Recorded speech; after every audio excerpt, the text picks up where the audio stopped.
या देशाच्या पंतप्रधानांच्या अधिकृत साईटवरून, पीएमओच्या साईटवरून पंतप्रधानांनी श्रद्धांजलीच वाहिली आहे जयंतीनिमित्त.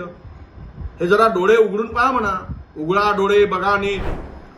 राहुल गांधींच्या, छत्रपती शिवरायांच्या जयंतीनिमित्त केलेल्या वक्तव्यावरून जो काही गदारोळ भारतीय जनता पक्ष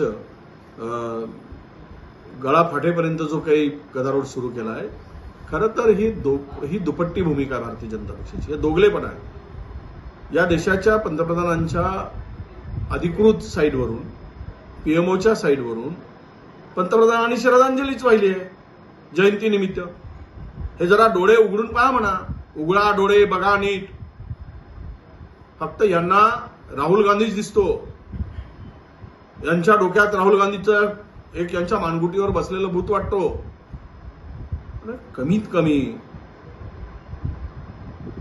तुम्ही तुमचे पंतप्रधान तुमच्या साईडवर, अधिकृत साईडवर, तिथे त्यावर बोलायला तयार नाही.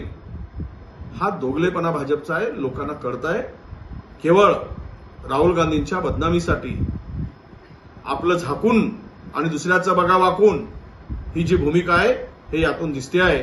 म्हणून मी सर्व जनतेलाही सांगतोय की पीएमओनी जयंतीनिमित्त श्रद्धांजली त्यांच्या अधिकृत ट्विटर हँडलवरून, पीएमओच्या साईटवरून श्रद्धांजली हा शब्द वापरला की नाही हे बघा आणि मग राहुल गांधीवर आपण आरोप करा, असा माझा त्यांना सल्ला आहे.